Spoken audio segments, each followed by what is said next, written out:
Good afternoon, ladies and gentlemen.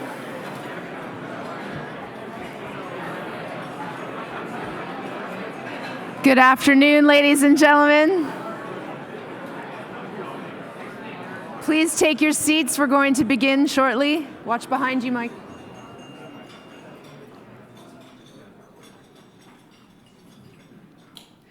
Good afternoon, ladies and gentlemen. Please join me in welcoming our webcast viewers. My name is Colleen Kennedy, and I'm the Executive Director of the Canadian Club of Toronto. We're so grateful that you have all joined us today. In creating innovative and relevant programming, we strive to ensure not only a diversity of perspectives, but a diversity of speakers. Here, we offer access to dynamic political, business, and public figures, like today's guest speaker. Before I formally introduce him, let me give you a snapshot of some of our upcoming events. On Wednesday, May 23rd, we have a two-event day, a breakfast with the Premier of Nova Scotia, Stephen McNeil, and then a lunch. We have an incubator panel featuring some leaders of incubators talking to us about how they take startups to market giants. And on Tuesday, May 29th, we will feature the Minister of Trade, Francois Champagne, with the Minister of Industry and Economy from Israel, Eli Cohen. So we hope you might join us then as well. To order your tickets or to learn more about the club, you can visit us at canadianclub.org. You can also join the conversation via Twitter and Instagram by using CDNCLUBTO or following that hashtag. We'd love for you to join the conversation today. I want to express special thanks to today's sponsors. Bell, represented by Sanjay Suchdev. We have EY, represented by Eric Rawlinson. Oracle, represented by Franco Amalfi. And Rogers, represented by Stephen Van Binsberger. Thank you so much for your support.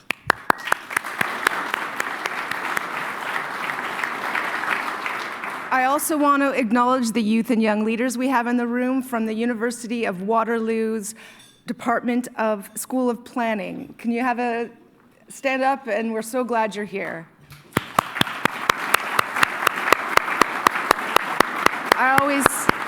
We expect questions from you, so we're looking forward to your questions. And now our guest speaker.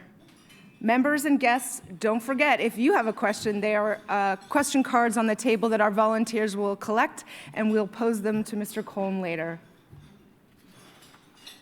This month marks Michael Kolm's first anniversary as the City of Toronto's first ever Transformation Officer. The Transformation Office was established to help the city be more effective, efficient, and adaptable. The person tasked with making this change happen brings a solid background with him, leading firms like EY, PwC, and BDO Watson Limited. He worked with public sector clients to help them garner the benefits of business transformation. In speaking of his appointment, Mayor John Tory said he was confident that Mr. Kolm's vast experience would lead the city to a more modern and innovative public service. We're thrilled that Mr. Kolm is here to talk about his plans to transform our city. He is busy at work developing a smart city strategy. This includes the Canada's Smart Cities Challenge. If successful, millions of dollars could be injected into technology-based programs to enhance life in the city. We are keen to hear about that today. So, Mr. Kolm, without further ado, the Canadian Club of Toronto's podium is yours.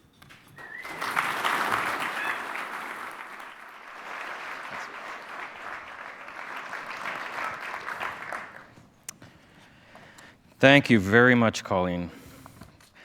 It's really an honor to be here. I can't tell you how many events. I've attended several events, but watched a lot of events, streamed. The opportunity to come and speak to everybody here today at the Canadian Club is just a once-in-a-lifetime opportunity, and I'm really appreciative that you wanted to come and see us here today, that you wanted to hear a little bit more about Toronto's smart city aspirations. And actually, I'm going to talk to you also about what we're already doing as a smart city. But I really appreciate the opportunity.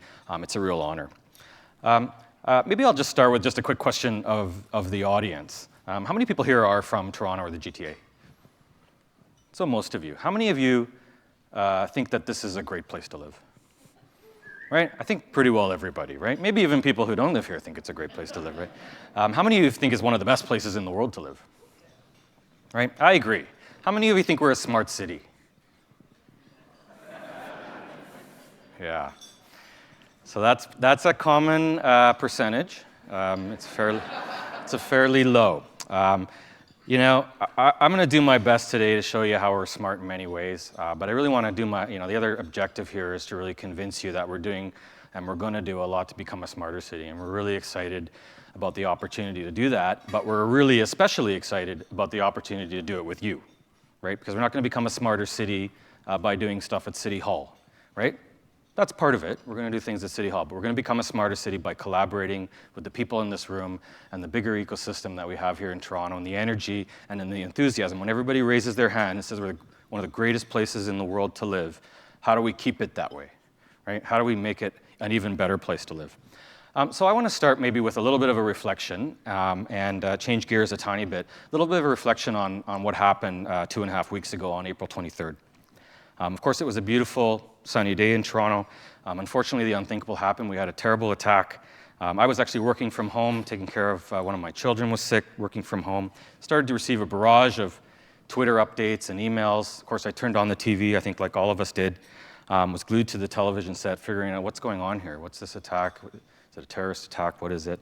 Unfortunately, 10 souls were lost, and that was tragic. Many more people were injured.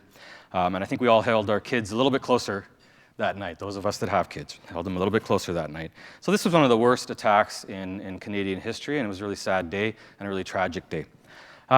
Just seconds after the attack, our 911 call center blew up, right? As you can imagine. We had 1,206 calls, 873 of them were directly related to the van attack, right? And that was just in the first 2.5 hours after the attack, or 2 hours and 15 minutes, I should say, after the attack. After the callers called, they asked for an ambulance or medical assistance. Those calls then get transferred over to our, I want to get this right, Paramedic Services Communication Center. That was when 13-year veteran, advanced emergency medical dispatcher John Shirley rushed over to the tactical desk, took command of the event, and started prioritizing and getting organized around mobilizing resources. During those calls, John's medical dispatch team were working with civilians that were at the scene, helping them with triage, and they were setting up command points for paramedics as they arrived at the scene. Some of the callers were standing with victims who'd been hit by the van. Other callers were helping bystanders who were in shock and couldn't believe what had happened, right? This was a really intense situation. With the unprecedented devastation becoming clear, they stayed composed. John's team stayed composed. They didn't panic. They didn't get tunnel vision.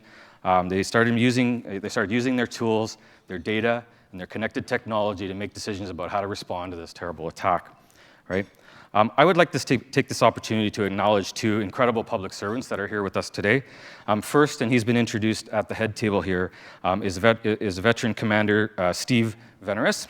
And the second gentleman I just mentioned, emergency medical dispatcher John Shirley, is here with us today. If you gentlemen could stand, I'd just like to give you a round of applause.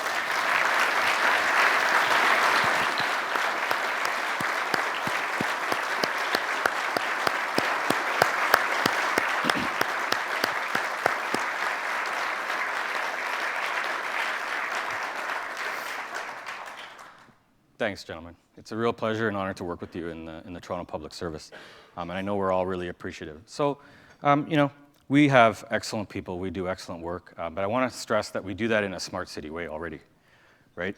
And I'm going to explain how we do that. We are already world class. We have one of the best paramedic services in the world. So how is that possible? Yes, we have the best people, right? Yes, we have the best training, but we also have the best systems. We have the best data, and we have the best connected technology to make that a reality. So that's why I decided to tell that story and what that has to do with the smart city. So let's talk about how we do that, right? Let's use that case study. 24 hours a day, 7 days a week, the Communications Center takes in response to calls. So this doesn't happen when there's an event. This is happening constantly and all the time. And we're using technology, we're using data to always be prepared, right? We're using, and of course we're using our training and our expertise as well. When something happens in the city, there are some fundamental steps, and I'm going to walk you through those steps because I think it's important you understand how we actually respond to this stuff. Calls come in, the emergency medical dispatcher confirms the location, a phone, and a phone number that they can call back if they lose contact with the caller, right? They then use a software called ProQA and data to follow a very sophisticated triage procedure to figure out what the priority is and what to do next, right? And by the way, that software, we incorporate data constantly and update that triage procedure based on new practices, research, and data that we've gathered ourselves and data that we share with other jurisdictions, right? Once that information is processed, the location of the call and the priority of the call is passed on to the dispatch system. Another software called Optima is then used as a decision support tool to recommend the closest or most appropriate paramedic and ambulance team to send to that location. Right? It relays that information to the dispatcher to make the final decision to dispatch the ambulance. The computer-aided system relays location and patient information to the responding paramedics using a mobile technology called MobiCAD, and then the paramedics are on their way to the scene. Once they arrive at the location, they assess the patient, provide initial treatment. The dispatcher uses a patient distribution system to distribute patients then to one of the 4 closest hospitals. Again, using data, what's going on in the whole system, basically to dispatch and make sure that that ambulance, that patient reaches the hospital as fast as possible and based on what needs that patient has. At the same time, all of this is happening, and this was happening 2.5 weeks ago, a predictive analytics operational dashboard is constantly managing all of the rest of the resources in the city. So the ambulances and teams are being redeployed to different parts of the city as demand shifts from different areas of the city to make sure that if there was another attack or if there's another incident, that we're ready and able to respond to that additional incident. So this is really important. So why do I tell you all this, right? And I know that was a long description. I think it's important to understand, right? Why do I tell you all of this? We're already using connected technology and data every day to save lives. And we did it, most importantly, on that terrible day in Monday. And this is just one life-saving example, but it shows that Toronto is already a smart city. We're already doing a whole bunch of things, and I can give you lots of examples. Let's talk about a few of them. Toronto Water uses a smart ball. This is robotic technology that we use in the water system to identify early signs of failure, and then we go and remediate those failures, those potential failures, before they happen. This saves us time, this saves us money, and this saves us from disrupting people. Municipal licensing and standards, and I have Tracy Cook sitting at the head table here with me, who leads that division for us, worked with Mars to develop probably the most innovative ride-sharing, licensing, and regulatory model in the world. And we did that in collaboration with Mars, right? Transportation services, lots going on there. We have a big data innovation team using data sources from internally and externally to better manage our roadways, anticipate operational and infrastructure needs, and deploy actually we've deployed smart traffic signals and use algorithms to change those signaling routines in real time. We have a Green P app. By the way, whenever I talk about smart city, that's the first thing people tell me is they love the Green P app. So we have a Green P app, but it's a step. Right? It's a step. So you can pay for parking using your smartphone. And I think for me, most importantly, is when you're late, you don't have to go back to your car or go back to the machine to add time to it, right? You can do that right from your phone. Has anybody here heard of the Sidewalk Toronto situation that we're in? We're going to be collaborating with Sidewalk Labs, a sister company of Google, to build the most, use digital technology and create the most technologically advanced neighborhood anywhere in the world. And last week, Rob Meikle, who's sitting, I think, at the table over there, deployed our next generation open data portal, really further cementing our position as global leaders in municipal open data, right? So, and we've been leaders before that, but we've now deployed an open data portal, which makes it more data available, makes it searchable functionality, really easier to use for citizens who want to do good things with the data that the city has. So I hope I at least convinced one of you in this room that you should raise your hand when I ask you if we're a smart city, because I think we're actually doing a lot of smart things, and I think it's important to recognize that. And by the way, I think it's typically Torontonian or typically Canadian, maybe, to think that we should do more. We're not really that good, and we're not. We shouldn't promote ourselves. We should be shouting from the tallest buildings that we're already doing all these smart things. We have the best paramedic service in the world. Again, best people, but also the best systems using data and technology to make it the best, right?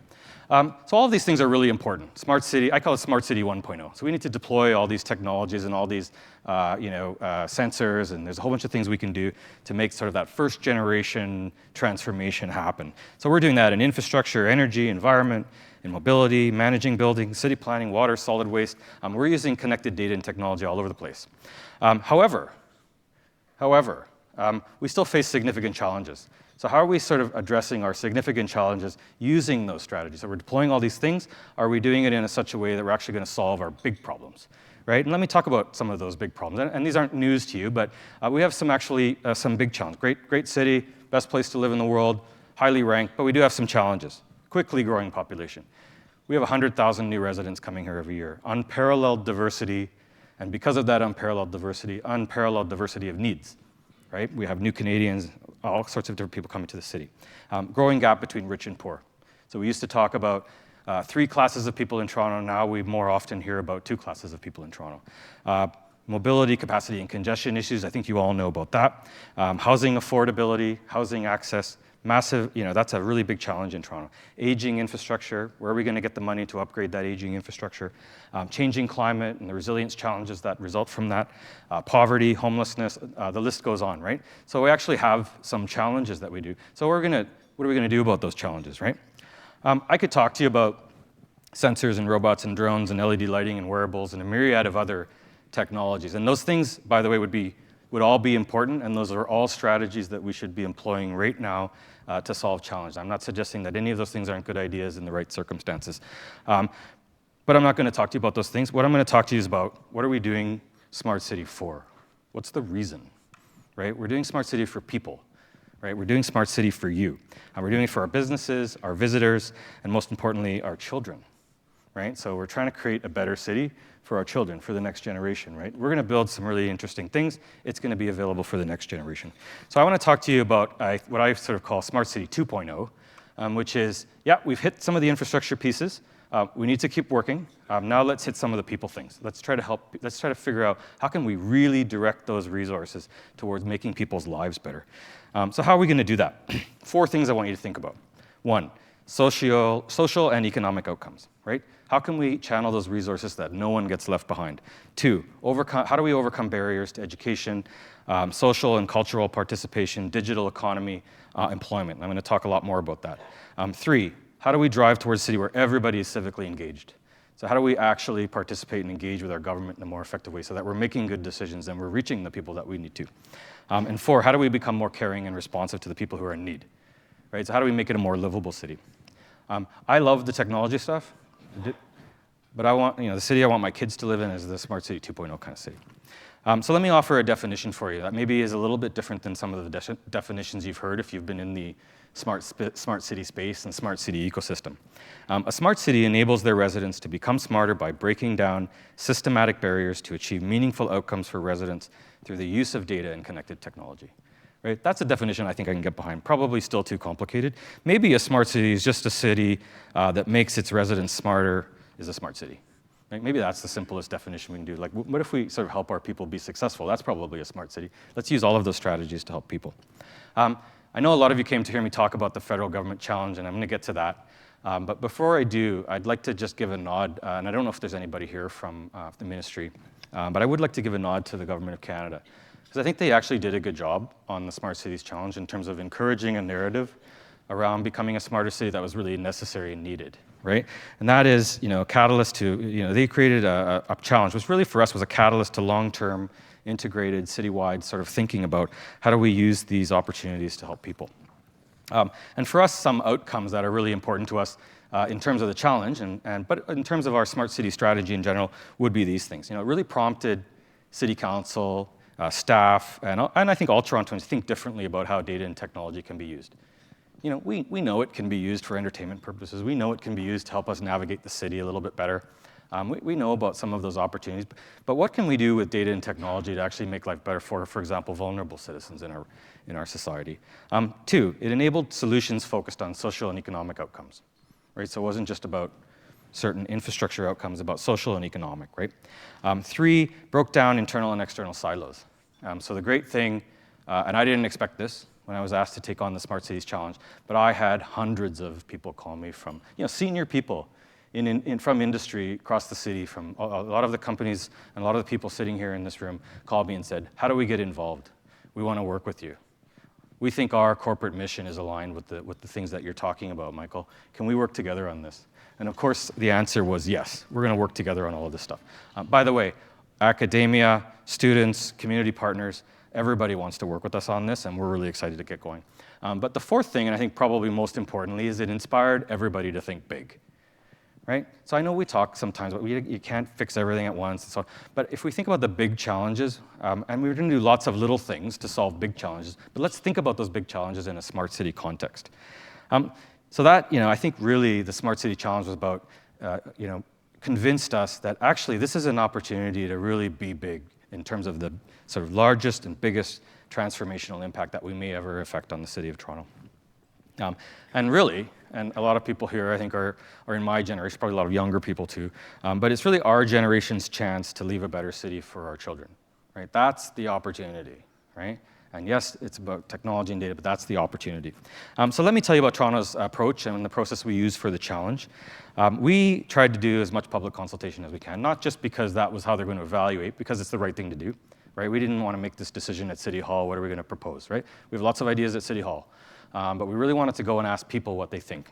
So we did an online call, we had surveys, we did a call through our public library system. We had several hundred responses to a survey on paper. We had 137 formal project submissions through, an online form that you could fill out and tell us what you wanted us to propose. But more importantly, and those were necessary steps, but more importantly, we went out and talked to as many people as we could, using as many forms as we could. So we had a very successful panel session at the reference library, and I see Linda from the public library here. We had a very successful session at the public library, which we simulcast using Cisco technology to a whole bunch of other libraries in the city, very well attended. We had several sessions with the the Toronto Region Board of Trade and the Smart Cities Working Group. That's been a great vehicle for encouraging the right discussions. We had many meetings with community groups, too numerous to mention, so I apologize if you're here. We met with all of the academic institutions in the city. We participated we had an Indigenous community workshop. We had C-suite, private sector roundtables. And importantly, and I mentioned ideas at the city, we had lots of interaction with division heads and other leaders at the city. And really gathered ideas. So through all of that, and I want to give you the insight how we got there, through all of that, we ended up with a challenge that we pitched to the federal government a couple of weeks ago. And you can go, by the way, on our website if you want to read the full text. It's all up there. You can go read it. But the challenge we decided to go after, and I'll read it to you, we will significantly reduce poverty among children living in older, high-rise rental communities by empowering 100% of their families with the digital tools necessary for a more prosperous future, high-speed internet, the means to increase digital literacy, and a smart platform to connect to economic opportunities. So that's what we're going to do, right? And I'd love it if we won $50 million to go do it, but we're going to do it anyway, right? We're going to do it anyway.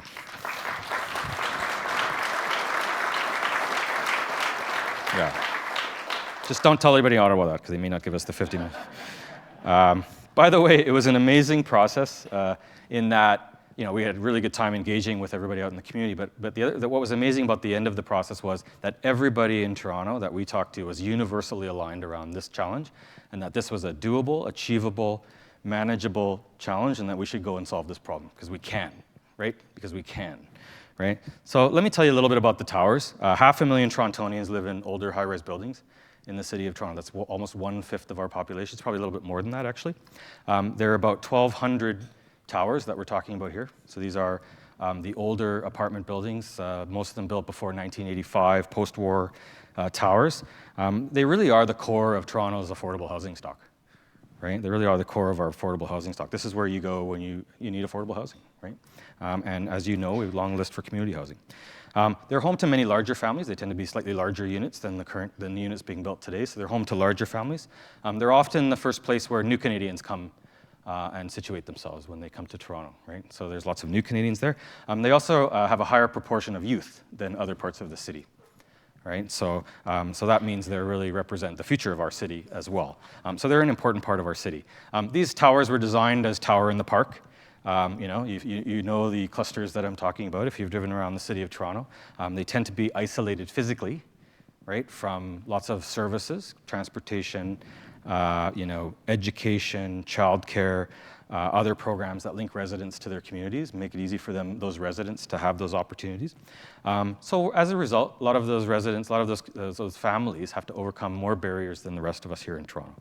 In addition to being physically isolated, they're often digitally isolated, right? And that's the problem I want to sort of focus in today, because I think we're not going to be able to move the buildings, right? And we've got lots of work to do around remediating the buildings themselves. But what can we do quickly? We can work on digital isolation, right? Why are they digitally isolated? Because they tend to be lower income families, right? And internet and access to the digital world is expensive, right? It's expensive. So that's really the situation that we're dealing with in those towers. Let's talk a little bit about the kids, because you heard me mention child poverty in the challenge statement. So you might be saying, well, what's the connection between child poverty and the digital divide and so on? Well, really, it's the caregivers, right? So what is this child poverty situation? Did you know, and I didn't know before I started working in public sector, do you know that 26% of the children in Toronto live in poverty? 26%, right, of the children in Toronto live in low-income households. We're a wealthy city. You just told me it's the greatest place in the world to live. 26% of kids live in poverty. In the towers, that number goes up to 43%. 43% of the children living in the towers live in poverty, okay? That's 50,000 kids, or twice the population of Collingwood, just to give you a sense. So that number shocked me, and it's tragic. So why does the digital divide matter? Well, it's quite simple, actually. The nature of work is changing. According to the Institute for the Future, 85% of the jobs that will exist in 2030 have not been invented yet. So without technology skills and enabled by high-speed internet, families living in poverty will continue to fall further behind, right? The gig economy exists online, and if you're not there, you're not going to be part of it. It's as simple as that, right? So what are we going to do and how are we going to do it? It's clear. The how, for me, is clear. We're going to build on existing relationships. We have a tower renewal neighborhood revitalization program. We have a tower renewal partnership. I think Graham Stewart is here.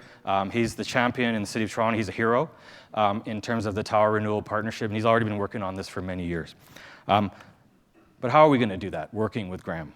We're going to do it through three things, and I mentioned them. Digital access. Let's mobilize and partner with industry to close the divide once and for all. Lots of investments being made in 5G and fiber and other things.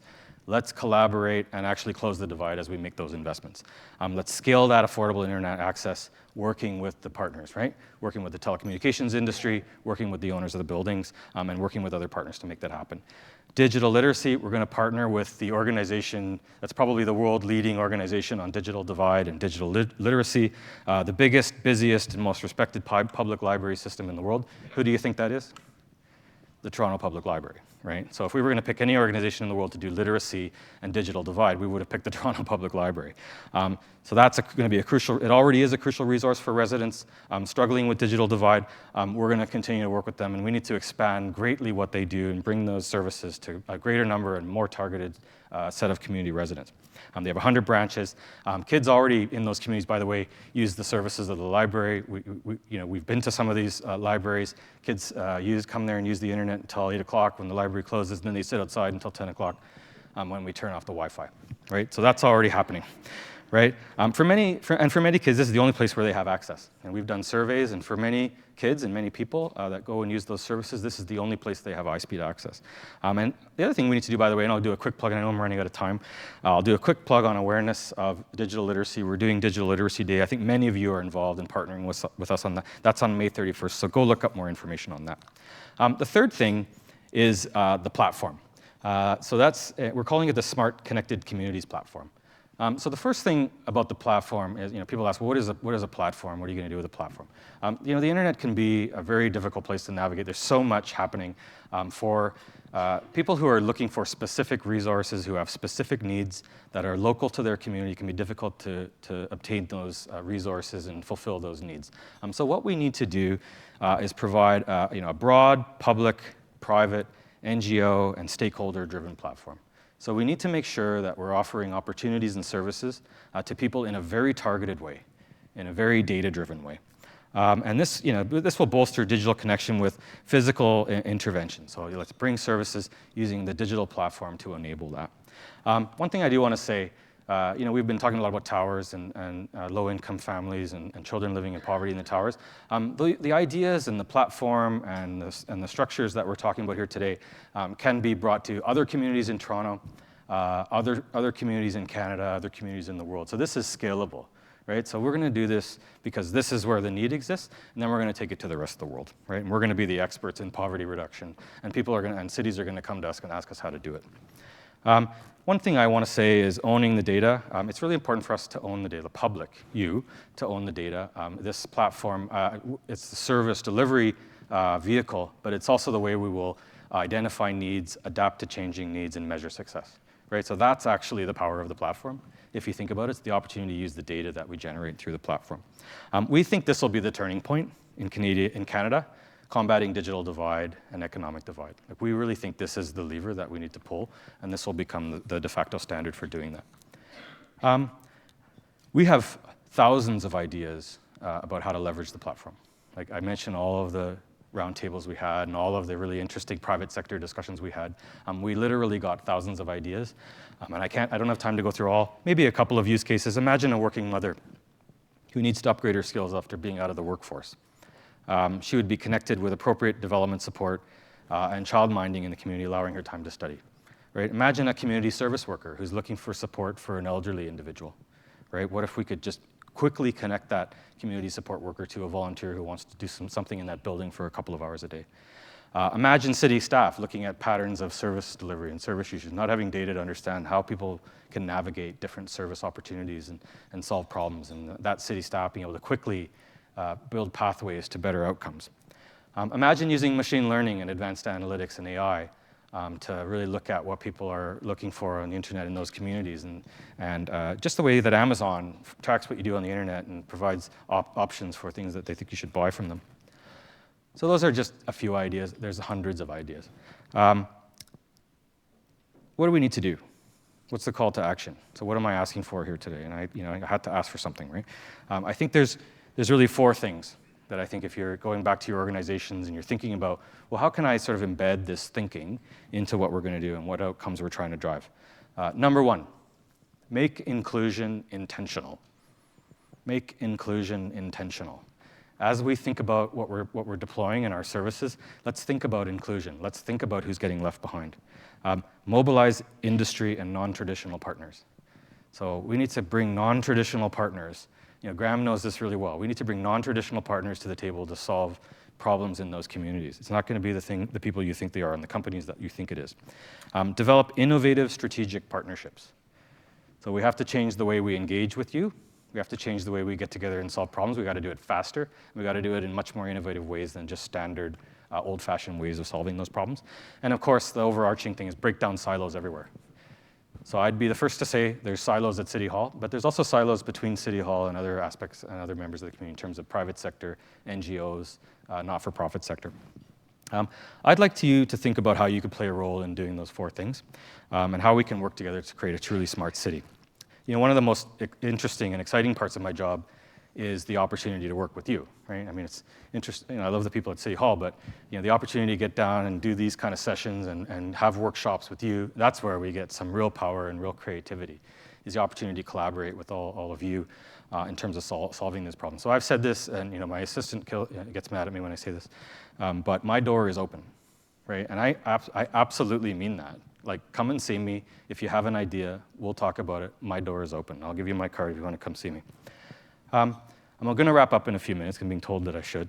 But I did want to tell a little bit of a personal story. Why did I get involved in this? I mean, people thought I was crazy, And as I think somebody said, this marks my first-year anniversary as CTO here at the City of Toronto. I remember sitting in my office at TD Centre at the time, thinking, well, what about this job? I loved my old job. I worked with a great firm, Ernst & Young. I was happy there. What is this job for? I was really confused, actually. I remember walking outside one day, and this is true. I'm not making this up. I remember walking outside one day, just get some air and some sun, and looked around, right, and saw, a couple of homeless individuals on Bay Street. A lot of traffic, right, a little bit of chaos, lots of noise. Street was I think Wellington was getting dug up at the time. The whole thing was a mess. So I looked around and I said, well, what does this job have to do with this? And what I realized was that the city is a platform. The city is a platform to make change in people's lives, and I felt like I could use that platform to make a difference, right? So I felt I could use that platform to look at some of these problems and really try to solve some of these problems. And it's a massive platform. right? Think about the energy and people want to be here and they want to live here and they want to make it better. It's a massive platform. So I couldn't pass up that once in a lifetime opportunity to use that platform.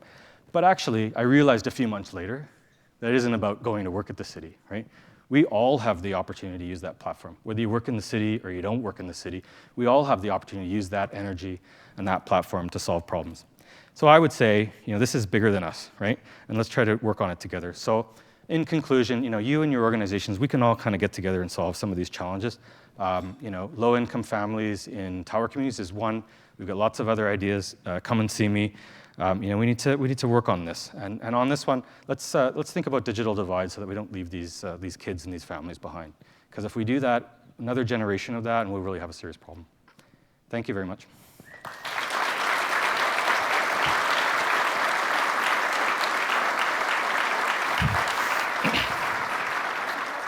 Oh, sorry. Oh, I'm not allowed to leave yet. Thank you so much for sending up questions. We'll have time for a couple. So this is a pro and con one, I guess. What are key enablers to activate your vision, and what are the largest impediments for Toronto? Obviously I'll talk about some of the things we talked about. I think the key enabler is our need to collaborate with a wide variety of partners to solve the problems. That's the core of it. That's the key enabler. We need to figure out how to collaborate with the private sector. We need to figure out how to collaborate better with the not-for-profit sector. We really need to get together as a city and try to solve these problems together. I do think, and I have to be careful, but I do think an impediment to that is our standard old-fashioned procurement models, right? So I think you probably have all been participate in some way on something on procurements at the city. We need to transform those models in such a way that we can do things quicker and we can do a more innovative relationship structures. That's going to be the core barrier that we need to overcome, and we're doing that. By the way, I could talk about my other work, doing a transformation on that front, and we're going to work on that. But that is a barrier. Great. A question from Waterloo. They are concerned about the lack of awareness of innovation that's actually already going on, as we sort of pointed out. How are you going to tackle this, or how are you going to let people know about everything that you're doing? Yeah. So, mentioned earlier that I think we're overly Canadian sometimes, right? In terms of we're quite quiet about our successes, and we're quite quiet about how great it is here. We all know it's the best place, and we all know it's one of the best places to live, or the best place to live. We don't promote ourselves nearly enough. I think within the City of Toronto and on the smart city agenda and on what challenges are we going to go after, we've been talking to partners as recently as yesterday about what types of digital signage and what types of, how can we put things in public spaces that communicate what we're doing, that really shout that we're solving problems, and we're solving problems together, and we're making headway, and we have the best services in the world, and that people should understand that and get involved in that. So we're gonna take communications and promotion really seriously when it comes to becoming a smart city. It's a core part of our success. That's a good plan. Here's another one, because we like to look outside of ourselves. Which cities should we look for inspiration when it comes to becoming a smart city? Well, obviously not Montreal. No, just kidding. That was a joke, just for the record. Montreal's doing a lot of interesting things, different things, interesting things. There are examples all over the world of cities that are doing interesting things in different domains. We've got, I like Singapore, right? Singapore ranks very highly on the smart city sort of rankings. They're doing lots of interesting things, but I think one of the things that Singapore does is they facilitate educational opportunities. The core of Singapore government strategy in becoming a smarter city isn't actually buying technology and using data. It's making sure that education at all levels is available to everybody very freely and very easily, right? That's a smart city in my mind. If you want to talk long term, that's a smart city. Someone knows a lot about free Wi-Fi. They're asking, the Toronto Public Library is loaning out portable Wi-Fi devices already. How can this be directed to families in need rather than those who want free Wi-Fi at their cottage? Great question. I get a lot of questions on this digital divide thing, and does the proposal mean that we should deploy a free public Wi-Fi network in every corner of the city? That's not what we're talking about. What we're talking about is a targeted set of programs, and there's going to be different strategies for different buildings, different neighborhoods, different communities, different circumstances, right? I think the Wi-Fi hotspot lending program has actually been a massive success, and has, according to our information, reached families that need that Wi-Fi service and desperately need it. Expanding that and making it more targeted, absolutely, that's an option. Okay, last question.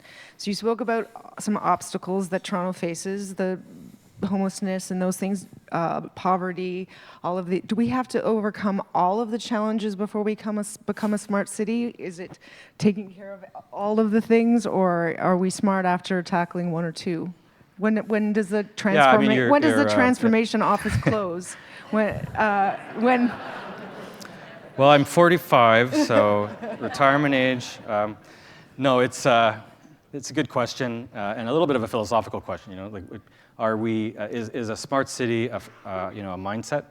Is it a paradigm, or is it an outcome? Is it a deliverable? I think it's a mindset. It's a paradigm, right? Like, we're always going to have challenges. We're going to have new challenges that we don't even know about yet, right? So we should get working on all those things. Like, it's easy to say, well, there's just so many things. Let's just not start. Like, it's just too hard. We can't figure those things out, right? We can do things right now, tomorrow, that help on all of those issues, and we can get going on it, right? So that's no reason to stop. There will be new things, so that's probably a reason why the Transformation Office would remain open. Yeah. That's great. Thank you so much. Here. Thank you. That's it. Okay. Have a seat.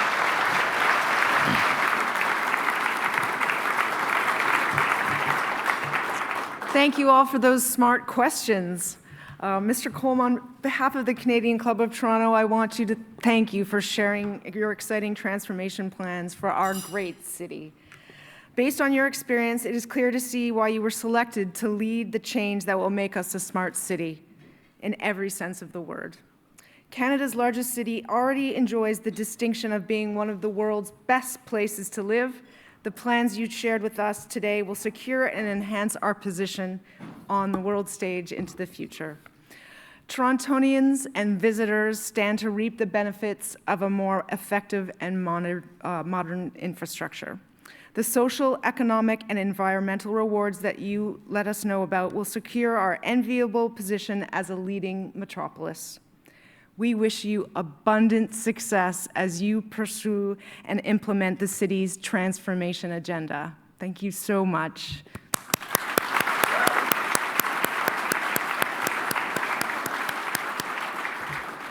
Before we conclude, I'd like to thank VVC and MediaEvents.ca, Canada's leading online space for live streaming today. If anyone wants to go back and see the speech, it will be online right after today's lunch. We'll also have photos. And of course, the history of many of our speeches are there if you're interested in seeing some of the past. Of course, this is all at canadianclub.org.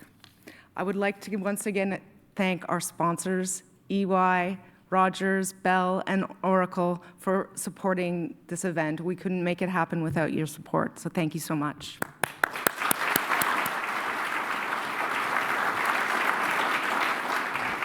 So that concludes today's event. I hope everyone has a wonderful day and that we see you again soon.